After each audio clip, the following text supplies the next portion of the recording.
She's a 19-year member of MDRT with 3 Court of the Table honors.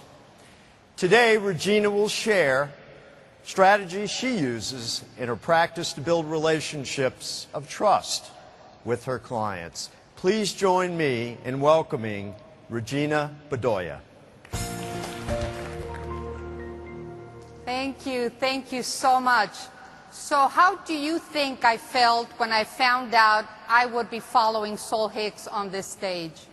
Sol, you were wonderful. You were truly wonderful. I am delighted to be a part of this MDRT experience. And what a perfect setting to hold it in Thailand, known across the globe as the land of smiles. To our Thai friends, I'd like to say that your hospitality and your graciousness have touched our hearts in a very special way. When I was asked to be a part of this program, I was thrilled to have an opportunity to give back to MDRT, an organization that has enriched my life in such a significant way. Many of us are members of other organizations, and although we find value in them, with MDRT, it is personal. It is personal because the impact it has on us projects to every aspect of our lives. This afternoon, we are joined by people from many countries, and although our languages, our cultures, our life experiences are different, we all share a strong desire to continuously enhance the quality of our lives. And this desire is why we are here. MDRT has a way of inspiring each of us to become a better person. And we do it by exposing ourselves to new ways of seeing the world around us. For many of us, MDRT is like a mirror that reflects the best in all of us. Some have called this the magic of MDRT. 18 years ago, an insurance company executive invited me to join our business. I was going through a transition and was looking for a new career, one that allowed me to not only be successful, but to improve the lives of others. This insurance company executive might have been the reason I joined our business, but MDRT is the reason I am still a part of it. It is my hope that the thoughts I will share with you today will allow you to look at the work you do differently, and that by examining the important role we all play in our clients' lives, you will become energized by the possibilities of a more rewarding professional experience. A few years ago, I found myself on the receiving end of a tough sentence. The message had been carefully crafted by the man in front of me, and although he appeared calm, I could see concern in his eyes. I had known this neurologist for over 20 years. Our children attended the same school. And while his words sounded logical, they made no sense to me. "You have a brain tumor," he said, "and it needs to be removed immediately." My first reaction was one of disbelief. After all, I had no headaches and felt just fine. The symptoms that had led me to see him were minor. My disbelief was soon followed by anxiety when I realized that this diagnosis meant that I would have to take time off. Time off, impossible. I had family responsibilities, meetings with clients, commitments with charitable organizations, and a very important MDRT meeting in Chicago the following week. So I told the neurologist what any responsible person would, that the surgery would have to wait. I first had to lighten my load. This is when he stopped being my friend and became my doctor. In a very caring but authoritative tone, he told me that I was to clear my plate immediately, and that instead of taking a trip to Chicago, I was to contact my family, put my affairs in order, and prepare for what was inevitable. Reluctantly, I followed his advice, and I am now profoundly grateful that I did. See, at the precise moment I would have been traveling to Chicago, I became very ill, ended up in the hospital for weeks, until I was able to undergo what ended up being 2 very delicate brain surgeries. Now, the fact that I am here a few years later tells you that this story had a happy ending. I am healthy and excited about the future.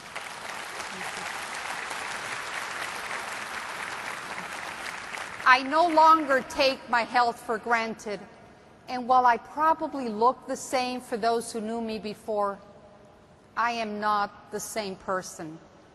Not only do I have a healthier brain, I have a renewed sense of wonder about life.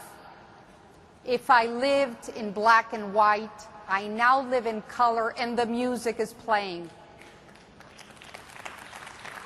And I am totally and completely committed to living a life that matters. Now, why do I tell you all this? After all, this talk is not about my life story. It's about how to build better relationships with our clients. I tell you this because getting a second chance at life gave me a renewed perspective about our profession by allowing me to examine every aspect of my life, including my work. It taught me valuable lessons that I still had to learn, and in a very subtle way, this experience revealed how important the work we do can be. It made me more aware of the unique opportunities we all have to connect with our clients on a deeper level. One that goes beyond a simple transaction and instead recognizes their humanity and ours. As part of my recovery, I also became fascinated by the complexity of the human brain and how the different parts of it work. Instead of just seeing the brain as the part of our body we used to think, I began to focus on how the brain processes feelings and emotions, and how these feelings and emotions drive our actions. I learned that the frequently used concept of left brain versus right brain is actually a scientific reality. Most of us have heard that the left side of our brain handles the rational functions, things like numerical calculations or logical problem solving. The right side of our brain processes the emotional functions, such as being afraid or experiencing joy. This is also where trust and commitment are born. During our interactions with our clients, it is important to realize that when we're able to engage the right side of their brains early on, we have a greater chance of connecting with them at a deeper level. Today, my work is no longer limited to designing the most efficient financial strategies. It is also about being in sync with my clients' thoughts and feelings. And in doing this, I find that I have become a better financial professional. For those of us who spend most of our time considering the technical aspects of our business, this requires a shift in our mindset. We must deliberately transition from an agenda that focuses on solving a client's financial problems to one that seeks to first discover who our client is, what he cares about, and what brings him peace and a sense of security. Lately, I find myself asking my clients, if you had 1 year left to live, What would you do that you haven't already done? Would you spend your time differently? And what is keeping you from living that life today? The reality is that our time is our most precious asset, and how we spend our time is our most important decision. Our time is our most precious asset, and how we spend our time our most important decision. This includes the time we spend with family and friends, the time we spend alone, and of course, the time we spend with our clients. At a time when the pace of life has accelerated exponentially, when technology allows us to communicate with anyone within seconds, and when the amount of information on any topic could fill volumes, we have the unique opportunity to play a more significant role in the lives of our clients. With the rest of the time we have together, I will highlight time-tested practices that will categorically improve the quality of the relationships you have with your clients. These practices are based on what the client cares about and not just on what we have programmed ourselves to care about. They challenge our thinking and our habits and invite us to explore a more holistic approach to the work we do. Now come with me on an imaginary trip to my office located in a small beach town in Florida. Picture this. A new client is scheduled to arrive shortly for her first appointment with me. Her husband died recently and unexpectedly. Earlier in the day, I spoke to the attorney who referred her to my firm. He gave me some background information based on his conversations with her. He told me that Kathy is 65 years old and has never worked. She has never had to make any major financial decisions because her husband handled their finances. But with him gone, she suddenly found herself having to assume a role that was foreign to her. Her only daughter lives with her and is mentally handicapped. Her husband had some life insurance and a substantial retirement account. She told the attorney that she was having a hard time trusting people, and so she decided to interview financial professionals until she found the one who she felt could help her. In the meantime, Kathy is driving to my office. What is she thinking about? What are her expectations for the meeting? She soon arrives, and after we introduce ourselves, I take her to my office, and at that moment, I have a decision to make. Do I follow the conventional process that comes so natural to us, or do I explore a more holistic approach? We've all heard the saying, we have one chance to make a good impression. How can I convey to Kathy that my commitment extends beyond simply securing another client? Let's leave my office for a minute to review the approach that is most often used by many of us. We begin the meeting by introducing our company to the new client. We mention our credentials, the types of products we sell, the areas we specialize in particular the areas we perceive will address the client's needs. In Kathy's case, we can already anticipate that she will need some life insurance to protect her daughter. She will need to invest her assets in a portfolio that gives her a predictable income stream. She might need some critical care or long-term care insurance, and she will definitely need us to help her through this process.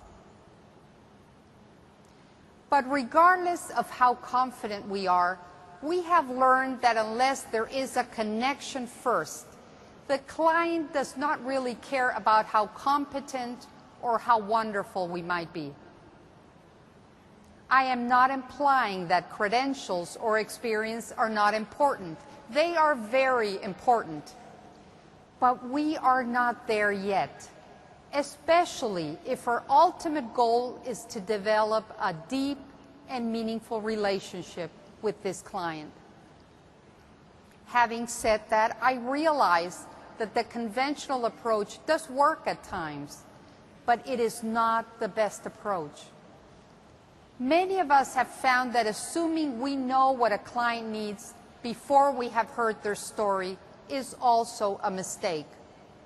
It not only defines our work as transactional and shallow, but it often prevents us from uncovering more subtle needs and opportunities. Now let's go back to my office. We can tell that Kathy is feeling anxious. If we could read her mind, this is what we would probably see. Her husband's unexpected death left her scared and overwhelmed. She does not know who to trust. She has heard that the stock market is risky and she can lose all her money. She remembers that in the past an advisor had recommended an investment that had not worked out. She is ashamed to admit that she knows very little about finances and regrets not having spent more time when her husband was alive. She is concerned about her daughter's future, especially after she herself is gone. And she is hoping that I will not be as pushy or as patronizing as the other advisors she met with before. What if instead of telling her about us, we started the conversation with something like this? Kathy, because each person is unique, and because our life experiences tend to influence our financial decisions, I would like to ask you some questions that might have nothing to do with your finances, but that will help me get to know you better. As I learn about your life and what is important to you, I'll be able to determine which financial solutions fit you best. Knowing what things are important to you will help both of us agree on a course of action that gives you the quality of life you desire. The more I know you, the better I can help you. And because no one will ever know you as well as you know yourself, our work will be a team effort. Fair enough? What follows is the beginning of a process of sharing and earning each other's trust. We have not only set the tone for the meeting, we have defined the relationship. It is now clear that the work Kathy and I will do together will be client-centered and will acknowledge her whole person. By establishing as our joint purpose a genuine desire to improve the quality of her life, we have gained access to information, thoughts, and feelings she only shares with those closest to her.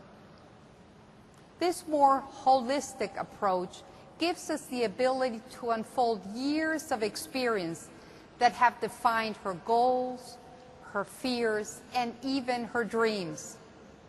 And this is when the magic begins. Those of us who have made MDRT a part of our lives understand the whole person concept.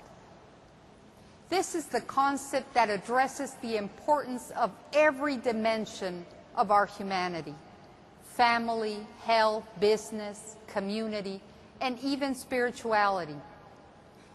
I am suggesting to you that we apply that same approach to how we view our clients. Rather than seeing them as financial entities, we recognize that they are multidimensional and that our primary role is to help them discover how to best fund their life goals. Our work cannot just be about crunching the numbers. That comes later.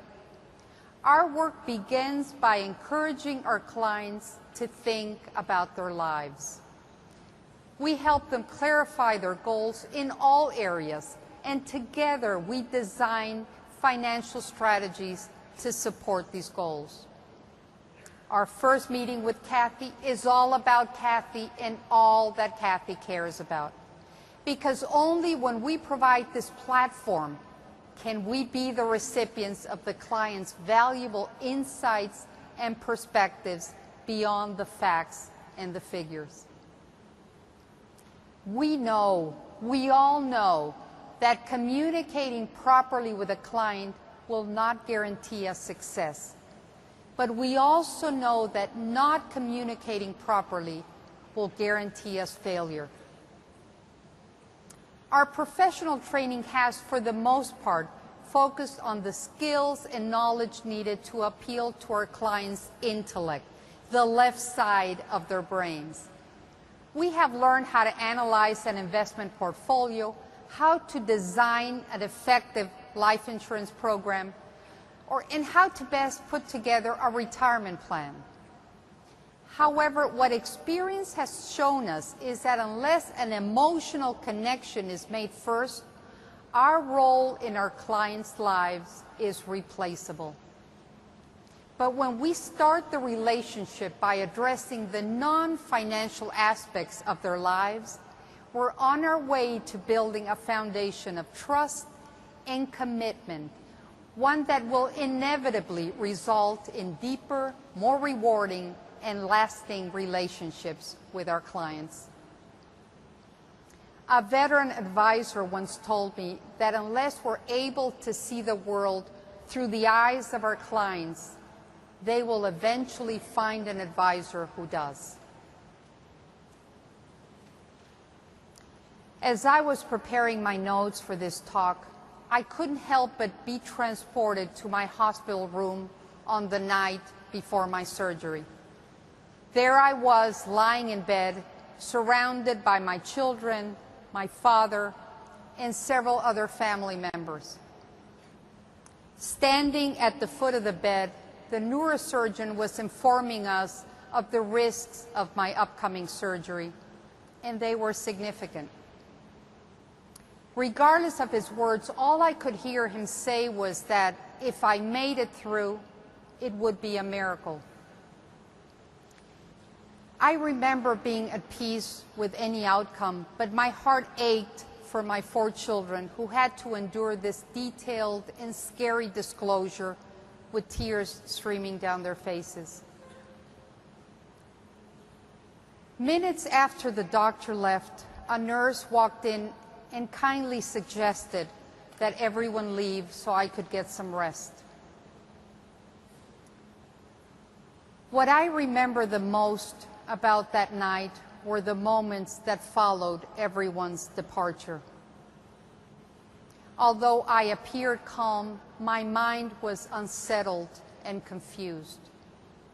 I wanted answers to questions that no one could answer. Had I taken the gift of life and lived it to its fullest? Had I enhanced the lives of those I encountered each and every day? With sincere hope in the future, I asked myself, if I make it through, how can I best use the time I have left? How can every moment matter from now on? And what changes will I have to make? In hindsight, I can now see that those precious moments signified a turning point in my life. I ask you, why is it that we so often take our lives for granted, thinking that there is an infinite amount of time ahead of us? Why not embrace life with the same excitement and courage that one gets when given a second chance? Today, my personal life has changed in many ways. I am much more selective about how I use my time. I take more vacations and spend as much time as possible with the people I love. In my volunteer activities, I have gone from being very involved with many different organizations to focusing on just a few, one of them being MDRT. My work has been streamlined and focuses more on quality and less on quantity. The clients I see are those who I feel I am best suited to help, regardless of how profitable that relationship might be. I now measure success differently. I care more about how significant my contribution to each client is than about how much I will earn. Ironically, I have found that the less I focus on financial results, the greater my productivity is. The quote that comes to mind is, "Do what you love and the money will follow." Do what you love and the money will follow. For us financial professionals, what can be more rewarding than to discover the true essence of our clients' needs and wants? What role is more honorable than to be the recipient of our clients' trust and respect? Only when we reach this level of authenticity and sense of purpose does our work transcend the common and become a display of real humanity. When we understand where our clients are, what got them there, and how they can achieve the quality of life they desire, we can hone in on what is truly important to them. Rather than simply putting numbers together, something they might be able to do on their own, we are called to first help them think about their lives. Our conversations are about exploring life issues as they relate to money. After all, most life issues have financial implications. Now, some of you might be thinking that because many of your clients are sophisticated, they don't need to tap into their emotional sides. For those more sophisticated clients, the fundamentals are no different. These clients might appear more polished, but their needs and their wants are the same. Their most important concerns are not which investments they own, but how to best provide for their families, how to find satisfaction in their careers, how to take care of their health, and perhaps how to achieve that goal they used to dream about, but that now appears nebulous. What if we could take this client to a place where he can deliberately plan the rest of his life? All clients, regardless of their level of education or experience or sophistication, they all want access to an advisor who has the skills and the dedication to connect their money to their lives. With the proper guidance, their wealth can help them fulfill their sense of purpose. While this approach does not change the essence of our work, it shifts the focus to an area where the client is the most invested, his own life. Lately, I have been spending more and more time thinking about the rest of my life and how to best experience it. Now, I know I am not the only one. Many of your clients are also asking themselves the same questions, especially after they have gone through a life-changing event. And if they're not asking about their choices, what an opportunity for you to be the one who inspires them to do so. So many of our clients, even the more sophisticated ones, have ideas on how to design their lives, but these ideas may be blurry. Their busy schedules get in the way. That powerful human ability to reflect, to think, to reassess our choices is so easily neglected because of the pace of their lives. Our calling might be to facilitate a conversation that allows our clients to draw a picture of what a better life looks like and to help them design the plan to realize it. I believe that the best advisors are not the ones who have the best answers, but the ones who ask the best questions. And this is critical. Let me repeat it. The best advisors are not the ones who have the best answers, but the ones who ask the best questions. I mentioned before that my hope is that the experiences I shared with you today would allow you to look at the work you do differently. But beyond that, it is also my hope that these reflections will motivate you to examine your own lives. Earlier, I told you that on the night before my surgery, I experienced a turning point. I did not know then whether I would survive the surgery, but I did know that if I did, my life would be different. I ask you today, if you could change one thing in your life, what would you change? If you had 1 year left to live, would you live your life any differently? What if you decided today to make one change that could enhance the quality of your life? What if it ends up being the most important decision you ever make? In the final analysis, it is about maximizing the gift of life. And we can all do it in different ways. One of the choices I made was to spend more time with the people I care about. I deliberately create opportunities to experience moments together, to share in the delights this life has to offer, and to create memories along the way. Today, I am deeply grateful that my father, who has been my role model for as long as I can remember,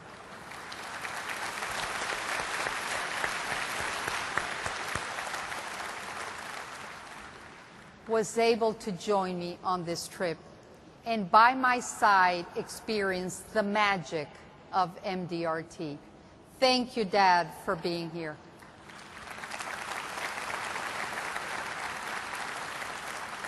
And to you, this wonderful audience, my humble hope is that the time we spent together was as meaningful to you as it has been to me.